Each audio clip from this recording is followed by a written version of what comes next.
வணக்கம், welcome to Chitra Murali's kitchen. இன்னைக்கு என்ன ரெசிபி பார்க்க போறோம் அப்படின்னா, பூண்டு ரசம் பார்க்க போறோம். அதுக்கப்புறம் பீர்க்கங்காயில வந்து கூட்டு, அதே பீர்க்கங்காயில வந்து நம்ம தோல்ல தொகையல் பண்ணுவோம்ல, நான் இன்னைக்கு வந்து பீர்க்கங்காயிலே வந்து தொகையல் பண்ண போறேன். அதுவும் காரத்துக்கு பச்சை மிளகா, அப்புறம் புளி சேர்க்காம மாங்காய் சேர்த்து பண்ண போறோம். ஸோ அதுக்கு முதல்ல வந்து நம்ம தொகையலுக்கு வறுத்துக்கலாம். அடுப்பில் கடாய் வச்சு எண்ணெய் விட்டுருந்த நல்லெண்ணெய் அந்த நல்லாவே காஞ்சிடுத்து நம்ம வறுக்க ஆரம்பிச்சிடலாம். பெருங்காயம், அப்புறம் வந்து எப்பயுமே சொல்வேன், ஒரு கைப்பிடி உளுத்தம்பருப்பு போட்டுக்கோங்க, அப்பதான் நல்லா இருக்கும்னு சொல்லிட்டு. ஸோ ஒரு கைப்பிடி உளுத்தம்பருப்பு சேர்த்துருக்கேன். இது லைட்டாக வறுத்துக்கலாம். அதாவது கொஞ்சம் கலர் சேஞ்ச் ஆக கோல்டன் கலரில் வறுத்துக்கலாம். இப்போ வந்து பெருங்காயமும் உளுத்தம்பருப்பும் வறுபட்டுருது. அதை மிக்சி ஜாரில் மாற்றிடலாம்.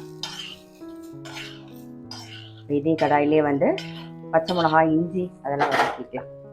தொகையலுக்கு நான் கொஞ்சமாக எண்ணெய் விட்டுக்கிறேன் வதக்கிறதுக்காக. நல்லெண்ணெய் விட்டுக்கோங்க, கொஞ்சம் நல்லெண்ணெய். இதில் பச்சை மிளகா, காரத்துக்கு பச்சை மிளகா, அப்புறம் கொஞ்சம் இஞ்சி லாஸ்ட்டாக போட்டுக்கலாம். வதக்கும் போது ரொம்ப வதங்கிடுச்சுன்னா இஞ்சி வந்து கசப்பு வந்துடும், அதனால வேண்டாம்.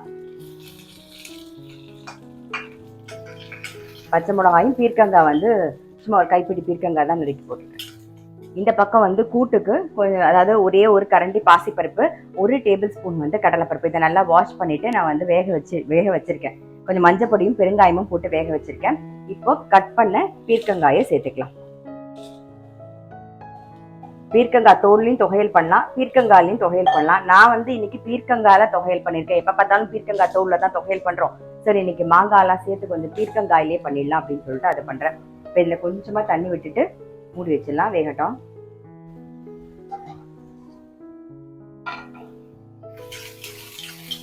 பச்சை மிளகா வேணும்னா பச்சை மிளகா காரம் போட்டுக்கலாம், அப்படி இல்லை வரமிளகா பிடிக்குன்னா நீங்கள் வரமிளகாவும் மிக்ஸ் பண்ணியும் போட்டுக்கலாம்.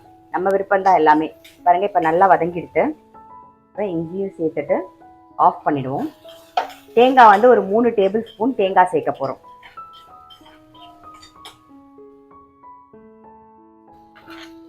இதுலேயே சேர்த்து மொத்தமாக அரைச்சிடலாம், தனியாக அரைக்கணும்னு அவசியம் இல்லை. ஒன்றுத்தையும்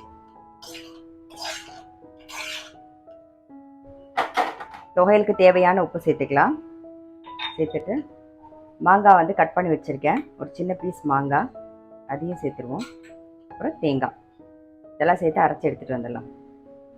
பாருங்கள், தொகையல் வந்து ரெடி ஆகிடுது. பீர்க்கங்காய் தொகையல் அதை எடுத்து வச்சிடலாம். தாளிக்கணுங்கிற அவசியம் இல்லை, வேணும்னா தாளிச்சிக்கலாம். நம்ம வந்து புளிக்கு பதிலாக மாங்காய் சேர்க்கறதுனால மாங்காய் வந்து நல்லா புளிப்பு மாங்காயை போட்டுக்கோங்க. அப்போ கொஞ்சம் போட்டால் கூட அந்த புளிக்கு அதுக்கு கரெக்டாக இருக்கும், ஆனால் நல்லா டேஸ்ட்டாக இருக்கும். நீங்கள் வந்து மாங்காய் சேர்த்து அரைச்ச மாதிரியே தெரியாது அது. இப்போ இதை எடுத்து வச்சிடலாம். வேணும்னா தாளிக்கலாம், வேணும்னா கடுகு மட்டும் தாளிச்சிக்கலாம். நம்ம எல்லாமே போட்டதுனால நான் எதுவுமே தாளிக்க போகிறது இல்லை. அடுத்தது பூண்டு ரசம் தான் பண்ண போகிறோம். அதுக்கு வந்து புளி வந்து ஒரு சின்ன நெல்லிக்காய் சைஸில் புளி வந்து கரைச்சி வச்சுருக்கேன். இதில் கொஞ்சம் மஞ்சள் பொடி சேர்த்துக்கலாம். கொஞ்சமாக மஞ்சள் பொடி, ரசப்பொடியெலாம் எதுவும் சேர்க்க போகிறது இல்லை. உப்பு சேர்த்த முதல்ல ஒரு கொதி விடுவோம். கொஞ்சம் கருவேப்பிலையும் சேர்த்துக்கலாம்.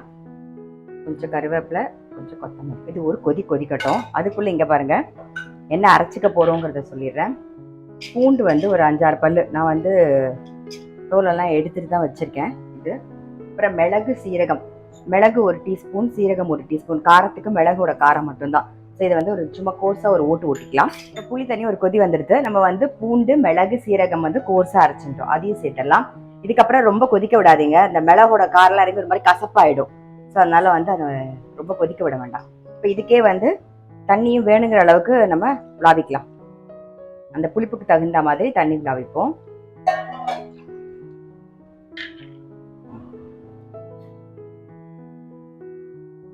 லைட்டாக நுரைச்சி வரட்டும். பூண்டு ரசம் லைட்டாக நுரைச்சி வந்துடுது, எடுத்துடலாம். இப்போ இதுலேயே வந்து கொஞ்சம் எண்ணெய் விட்டுக்கலாம்.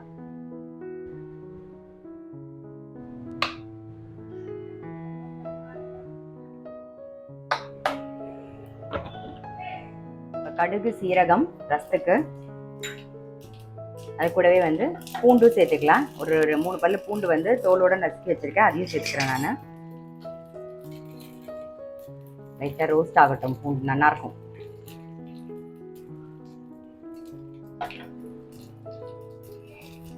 அதை ரசத்தில் விட்டுடலாம்.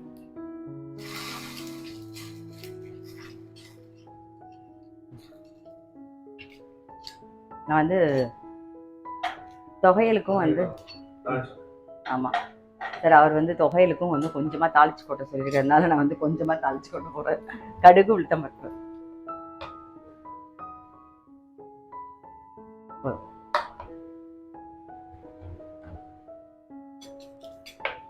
ஆக்சுவலாக இந்த எண்ணெய் கூட கேட்டிருந்தீங்க, 4 வச்சுருக்கீங்களே எண்ணெய் அப்படின்னு சொல்லிட்டு. அதாவது தேங்காய் எண்ணெய், கடலெண்ணெய், நல்லெண்ணெய், இது 3மே வந்து சஞ்சீவன் ஆயில். நான் அந்த சஞ்சீவன் ஆயில் நம்பர் தரேன். உங்களுக்கு சஞ்சீவன் கீ வந்து உங்களுக்கு எல்லாருக்குமே தெரியும். ஸோ அதோட நம்பரும் தரேன். இது வந்து ஸ்டாண்டர்ட் சன்ஃப்ளவர் ஆயில்னு ஸ்டாண்டர்டில் இருக்குது.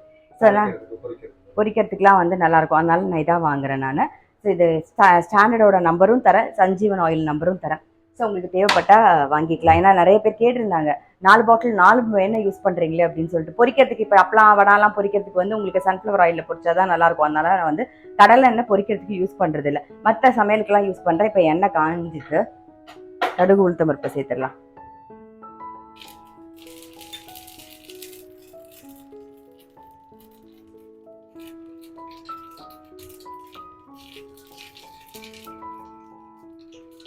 கொஞ்சம் கருவேப்பிலை,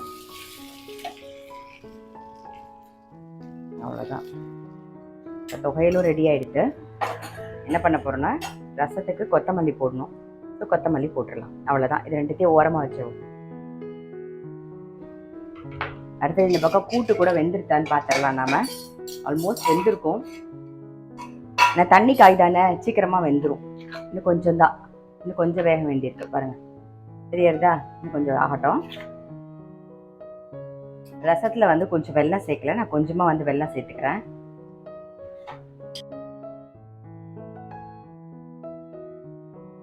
இப்போ வந்து கூட்டு ரெடி ஆகிருக்கும் பாருங்கள். காய் நல்லா வெந்துருது. நம்ம எப்பயும் போல் பச்சை மிளகா, தேங்காய், சீரகம் அரைச்சி ரெடியாக வச்சுருக்கேன். இப்போ அதை சேர்த்துட்றேன். வந்து ஒரே ஒரு கொதி வரணும். இந்த பக்கம் தாளிக்கிறதுக்கு தேங்காய் எண்ணெயில் நம்ம தாளிச்சிக்கலாம். எப்பயும் போல் நான் வந்து பச்சை தேங்காய் எண்ணெய் 1 ஸ்பூன் விட்டுறேன். அப்புறம் தாளிக்கிறதுக்கு தேங்காய் எண்ணெய் 1 ஸ்பூன். காய்ட்டம். கூட்டு நல்லா கொதிச்செடுத்து நம்ம இப்போ உப்பு சேர்த்துக்கலாம். கூட்டுக்கு தேவையான உப்பு. அந்த பக்கம் தேங்காய் எண்ணெய் வச்சுருந்தோம் மல்லிப்பா கரண்டியில், அதுவும் காஞ்சிடுத்து. நம்ம கடுகு உளுத்தம்பருப்பு சீரகம் தாளிக்கலாம்.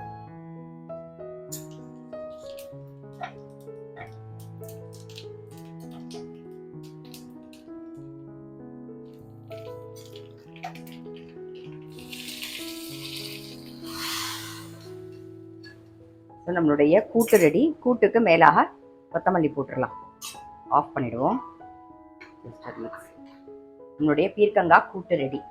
ஸோ இன்னைக்கு பார்த்துருப்பீங்க, பூண்டு ரசம், மிளகு சீரகம் மட்டும் போட்டு ரசம். மிளகோட காரத்தில் தான் நம்ம வந்து இன்னைக்கு பூண்டு ரசம் பண்ணியிருக்கோம். ரசப்பொடிலாம் எதுவுமே தேவையில்லை. ரொம்ப ரொம்ப டேஸ்ட்டாக இருக்கும். நல்ல சுட சாதத்தில் ஃபஸ்ட்டு சாதத்தை நல்லா பிசைஞ்சிட்டு ரசத்தை ஓட ஓட விட்டுட்டு சாப்பிட்டிங்கன்னா ரொம்ப ரொம்ப டேஸ்ட்டாக இருக்கும். அப்புறம் பீர்க்கங்காய் கூட்டு சாதத்தில் பிசைஞ்சும் சாப்பிட்லாம், ரசத்துக்கு தொட்டுன்னு சாப்பிட்றதுக்கும் நல்லாயிருக்கும்.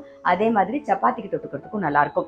பீர்க்கங்காயில் நம்ம தோலில் தொகையில் பண்ணியிருப்போம். நான் வந்து இன்றைக்கி பீர்க்கங்காயில் தொகையில் பண்ணேன். அது நிறைய எல்லாருமே ட்ரை பண்ணுறது தான். நான் வந்து மாங்காய் புளிக்கு பதிலாக மாங்காய் சேர்த்து பண்ணியிருக்கேன். ஸோ கண்டிப்பாக அந்த மாதிரி ட்ரை பண்ணலைன்னா அது கூட கண்டிப்பாக ட்ரை பண்ணி பாருங்கள்.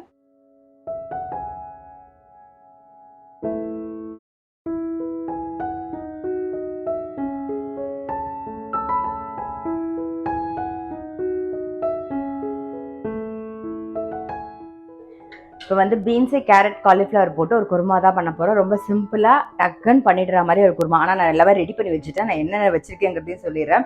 ஒரே ஒரு வெங்காயம், ஒரு தக்காளி, இஞ்சி, பூண்டு, பச்சை மிளகா, காரத்துக்கு கொஞ்சம் கருவேப்பிலை, கொத்தமல்லி, தாளிக்கிறதுக்கு வந்து பிரிஞ்சி இலை, அப்புறம் வந்து சோம்பு, 2 கிராம்பு, ஒரே ஒரு பட்டை, அப்புறம் இதில் எப்பயும் போல் தேங்காய், அப்புறம் முந்திரி பருப்பு அரைச்சி ரெடியாக எடுத்து வச்சுருக்கேன். இப்போ என்ன பண்ண போகிறோம்னா, இங்கே காய்கறியில் வந்து கேரட்டு, பீன்ஸு, காலிஃப்ளவர் கட் பண்ணி வச்சுருக்கேன். எதுவுமே வேக வைக்கல, நம்ம வதக்கிட்டு அப்படியே வேக வைக்க போகிறோம். அப்போ அப்படியே வேக வைக்கும்போது இன்னும் நல்லாயிருக்கும். நீங்கள் காலிஃப்ளவர் வேக வச்சுட்டு அப்படி போடும்போது கொஞ்சம் சில சமயம் நொதுக்குன்னு வெந்த மாதிரி ஆகிடும். அந்த மாதிரி வேண்டாம். இப்போ இந்த மாதிரி ஸ்ட்ரெயிட்டாக பண்ணிடலாம். நம்ம தாளிக்கிறதெல்லாம் தாளிச்சிடலாம். இது கூடவே நான் இந்த பக்கம் என்ன பண்ணிட்டேன்னா, சப்பாத்தி மாவும் பிசைஞ்சு உருட்டி ரெடியாக எடுத்து வச்சுட்டேன். கையோட அதுவும் சைட் பை சைட் பண்ணிடலாம் அப்படின்னு சொல்லிட்டு, இதோட சேர்த்துண்டே ஈஸியாக இருக்கும் அப்படின்னு, வேறு எதுவும் இல்லை.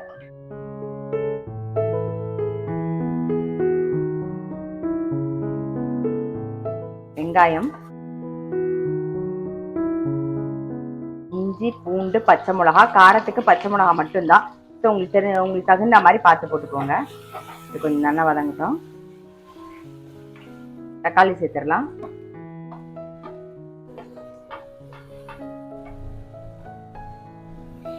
தக்காளி கூடவே உப்பையும் சேர்த்துருவோம். நான் இன்னைக்கு மஞ்சள் பொடி சேர்க்கல.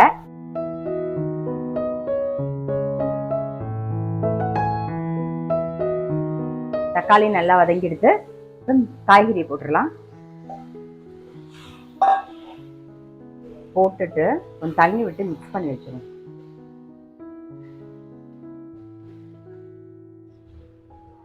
ஸோ நல்லா வேகட்டும். இப்போ காய் வேகிறதுக்குள்ள நான் வந்து இந்த பக்கம் வந்து சப்பாத்தி வந்து ரெடி பண்ணிக்க போகிறேன். சப்பாத்தி கல்ல போட்டு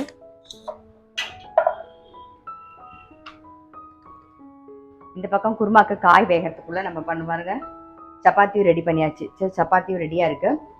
அதே மாதிரி தேங்காவும் அது முன்னாடியே சொல்லிட்டேன் நான். தேங்காவும் முந்திரி பருப்பும் அரைச்சா அதுவும் ரெடியாக இருக்குது. பாருங்க, காய் நல்லா வெந்துடுத்து. அரைச்ச விழுதை சேர்த்துருவோம். அரைச்ச விழுதை சேர்த்து தேவையான அளவு தண்ணி விட்டுக்கலாம். நாம நல்லா ஒரு கொதி வரணும்.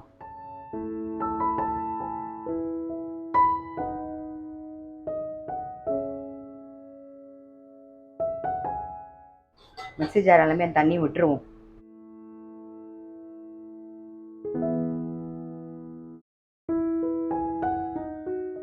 கொஞ்சம் கொத்தமல்லி,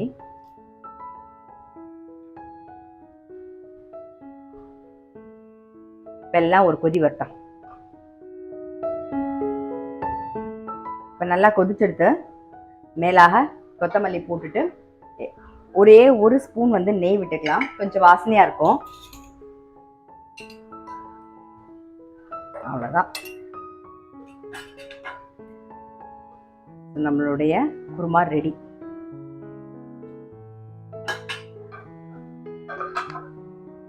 இன்னைக்கு ரெசிபி பார்த்துருப்பீங்க. ரொம்ப ரொம்ப சிம்பிள் சமையல் தான். மிளகு சீரகமும் பூண்டும் போட்டு ஒரு ரசம், அப்புறம் பீர்க்கங்காய் கூட்டு, அதே பீர்க்கங்காயிலே வந்து தொகையல். இப்போ மத்தியானத்துக்கு வந்து சப்பாத்தி, அதுக்கு வந்து குருமா. அவ்வளோதான், ரொம்ப சிம்பிள் தான். குருமாலாம் டக்குன்னு பண்ணிடலாம். இந்த மாதிரி ரெடி பண்ணி வச்சுட்டிங்கன்னா டக்குன்னு வேலை முடிஞ்சிடும். டெஃபினட்டாக ட்ரை பண்ணி பாருங்கள். நான் அடுத்த வீடியோவில் சந்திக்கிறேன்.